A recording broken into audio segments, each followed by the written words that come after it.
Assalamualaikum warahmatullahi wabarakatuh. Perkenalkan, saya dari kelompok 1 ingin membahas tentang kasus berkaitan dengan bentuk media massa di Indonesia, tugas komunikasi massa yang dosennya adalah Ibu Riastri MIKOM. Saya akan sebelumnya memperkenalkan anggota kelompok saya.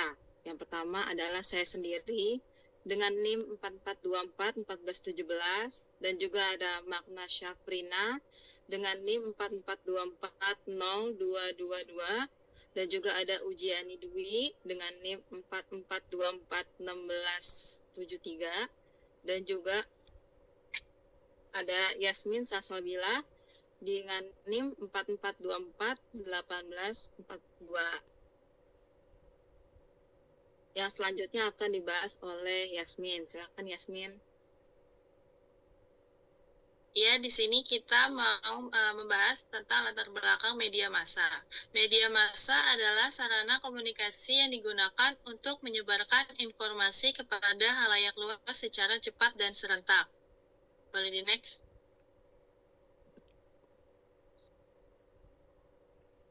Lalu di sini ada jenis-jenis media massa.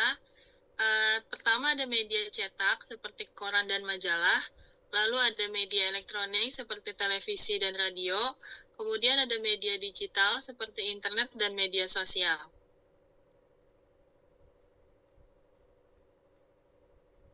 Di sini ada beberapa tujuan media massa seperti mendidik. Media massa berperan dalam memberikan edukasi melalui artikel, dokumenter, dan program edukatif. Membantu masyarakat memperoleh pengetahuan baru. Lalu kemudian ada menghibur. Media massa menyediakan konten hiburan seperti acara televisi, film, dan musik yang memenuhi kebutuhan rekreasi dan mengurangi stres.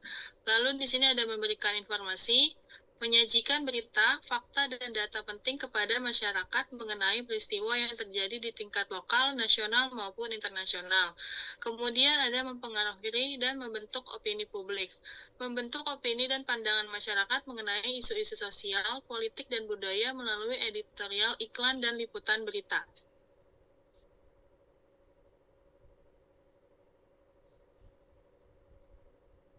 Dan ini adalah contoh dari kasus yang pertama, ada kasus dari Novi Pratiwi dan Agus Salim yang populer sekali di media sosial, di mana Novi Pratiwi menggunakan akun Instagram dan YouTube untuk menggalang dana dan menyampaikan informasi terkait Agus Salim. Melalui podcastnya di YouTube, Novi berhasil mengumpulkan donasi untuk Agus yang merupakan korban penyiraman air keras. Namun setelah dugaan penyalahgunaan dana muncul, media sosial juga menjadi arena debat publik. Dan selanjutnya juga ada portal berita daring. Berita mengenai kasus ini diliput oleh berbagai portal berita daring seperti Tirto ID dan juga Kompas TV.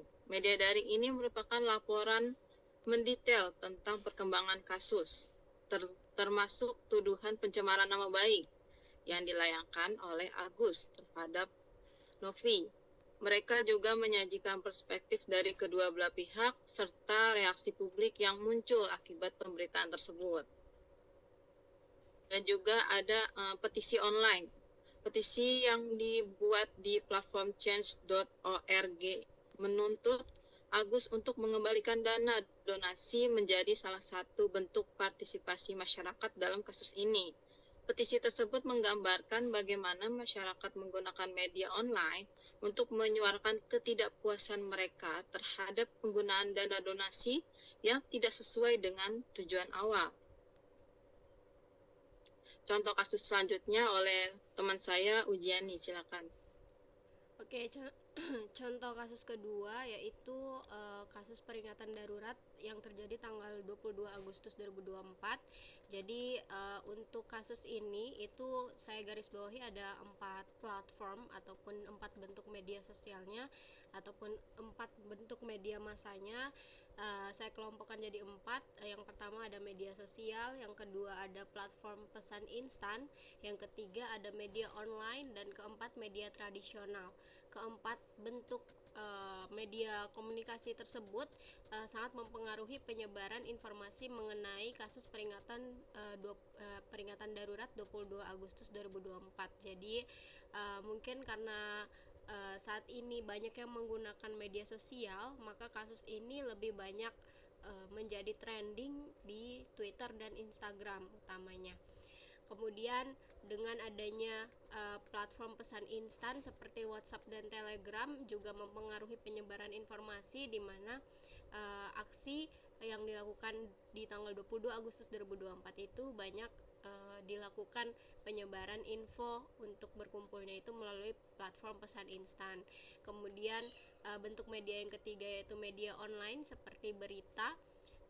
Nah, situs-situs berita online ini banyak menginfokan mengenai kejadian tersebut, sehingga masyarakat yang mungkin terbiasa dengan membaca berita melalui media online itu banyak yang mendapatkan informasi melalui media tersebut. Kemudian media tradisional, ya saat ini kita menyebut media tradisionalnya adalah TV dan radio, karena sudah masuk di era digital, maka TV dan radio masuk ke jenis media tradisional, yaitu televisi dan radio juga menginfokan berita terkait dengan keadaan ataupun kondisi ketika aksi peringatan darurat 22 Agustus 2024 tersebut. Sehingga ya pada intinya kesimpulannya adalah kasus peringatan 22 Agustus 2024 ini menunjukkan betapa pentingnya peran komunikasi massa dalam membentuk opini publik dan mempengaruhi perilaku masyarakat, dan juga penyebarannya dengan berbagai media sehingga membuat informasi ini tersebar dengan cepat dan seluruh rakyat Indonesia, terutamanya yang sentimen terhadap isu-isu politik, itu sangat terpengaruh dan bisa mendapatkan informasi dengan mudah. Kasus berikutnya dilanjutkan oleh rekan saya, Magnas Syafrina.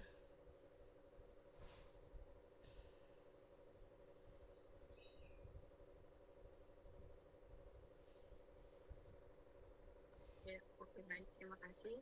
Selanjutnya kasus yang ketiga yaitu tentang pemilihan kepala daerah. Kalau dulu biasanya kebanyakan memakai media spanduk ataupun pamflet berupa brosur gitu ya. Kalau sekarang juga media sosial itu menjadi pilihan utama untuk mereka juga. Calon kepala daerah memanfaatkan platform seperti Facebook, Instagram, dan Twitter untuk sekarang itu X ya, untuk menjangkau pemilih muda. Mereka membuat konten menarik seperti video pendek, infografis, dan live streaming untuk memperkenalkan visi dan misi mereka. Lawan politiknya pun bisa saja menyebarkan hoax dan fitnah melalui media sosial untuk menjatuhkan reputasi calon lawan. Hoax ini juga bisa berupa tuduhan korupsi, pelanggaran hukum, atau penyebaran informasi palsu tentang hasil survei. Jadi lebih beragam ya untuk media sosial ini. Next.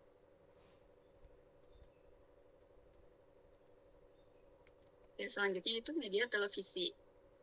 Walaupun sudah banyak yang tidak menggunakan, tapi untuk di beberapa kalangan televisi ini masih menjadi pilihan ya. Televisi menjadi panggung bagi calon kepala daerah untuk beradu argumen.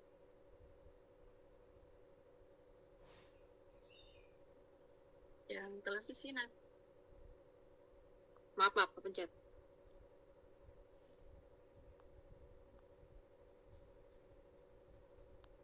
Ya, untuk beradu argumen dan memaparkan program kerja mereka.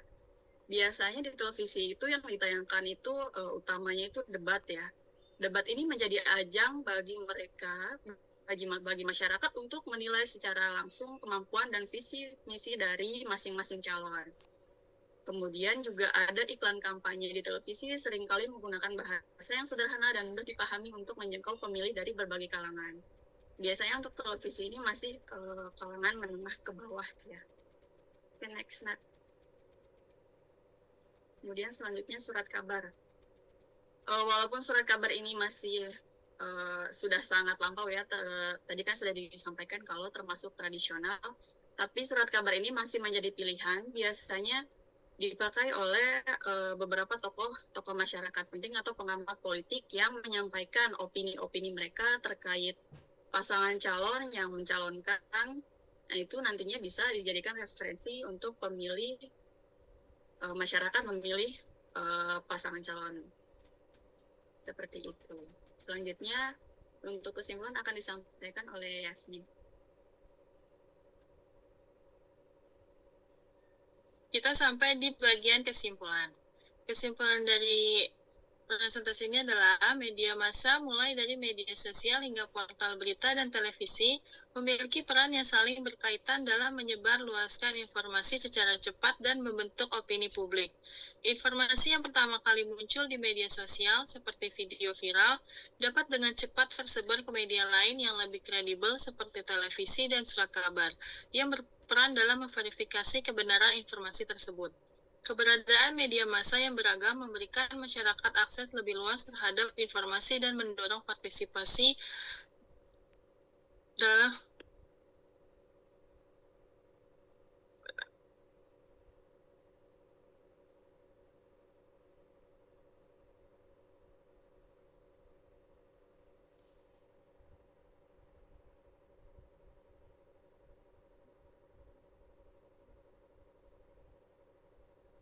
aktif dalam proses demokrasi. Namun penyalahgunaan media sosial tanpa tanggung jawab bisa menimbulkan resiko seperti penyebaran informasi palsu yang dapat memanipulasi opini publik dan memicu perpecahan sosial. Boleh di next. Oleh karena itu, kemampuan masyarakat dalam memilah informasi yang benar, tanggung jawab media massa, serta regulasi yang jelas dari pemerintah sangat penting untuk memastikan penggunaan media yang sehat dan konstruktif.